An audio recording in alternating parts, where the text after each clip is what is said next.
बेटी आते हुए।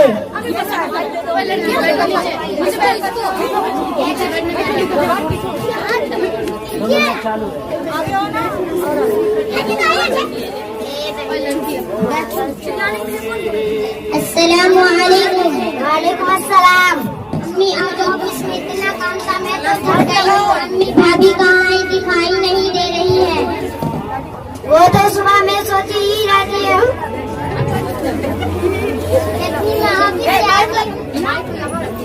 जब भी मैं ऑफिस से आती हूँ भाभी मुझे दिखाई नहीं देती। इतना थकी ही होती हूँ, एक गिलास पानी तक नहीं पूछती। ना कर खाना मिलता है, ना धुला धुलैया कपड़ा मिलता है। अभी मुझे शॉपिंग पर जाना है, मेरे कपड़े पर इस्त्री नहीं है और अभी मैं क्या पहनूंगी। मेरा ससुराल ज़ेरो खान है, सारा घर बिखरा हुआ है। वो लोग आके देखेंगे तो क्या सोचेंगे। अम्मी मुझे बहुत बना कर लाई हुई है, मांगती कहती है अपने कपड़े और अपनी अम्मी के कपड़े खुद ही धोया करो। आखिर इसको किस बात का गुण है। अम्मी तुमने इसे सर पर चढ़ा रखा है, देखना तुम एक दिन बहुत पछताओगी।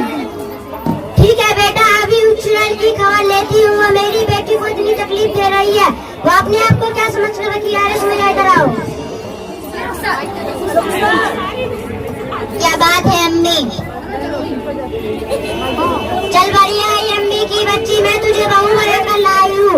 यह मालकिन दूसरे पर हुकूमत करने के लिए आई है। तुमने निकट का कपड़ा अभी तक तैयार क्यों नहीं की और वक्त पर खाना क्यों नहीं रखी और आज मामी मेरे ससुराल वाले तैयार क्यों नहीं की।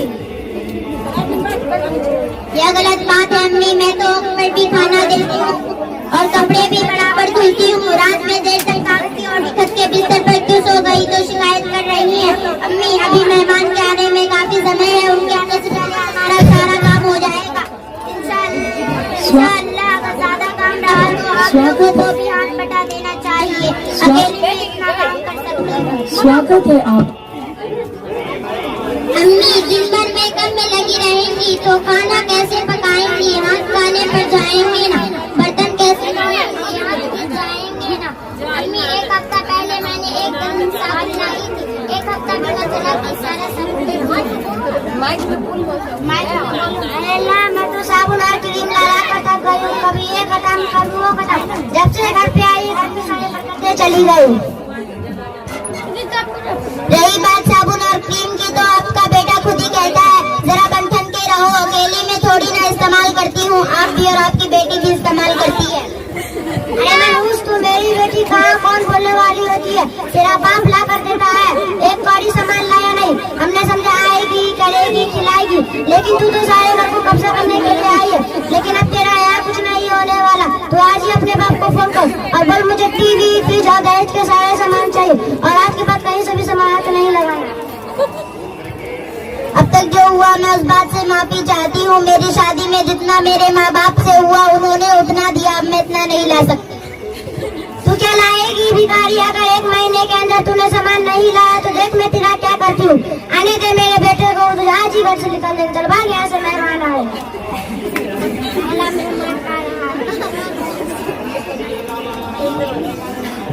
अस्सलामु अलैकुम। वालेकुम अस्सलाम। बर्तन पलंग बाल्टी ये सब क्या है, क्या हम भीखने आए हैं? इसमें सोफा फ्रिज ये सब कहाँ है? आप अपना सारा सामान यहीं रखिए और अपनी बेटी भी। नहीं आप जाइए, आप लोग जाइए। नहीं हम जा रहे हैं। दूसरा मेहमान। अस्सलामु अलैकुम। वालेकुम अस्सलाम। अरे आप लोग ये क्या धंधा फसाद कर रहे हैं? आपा आपके यहाँ की औरत कितना बदखिलाफ होती है। शादी के 1 साल पहले कह देती है कि सारा दहेज दे दूंगी, अब टाल मटोल कर रही है।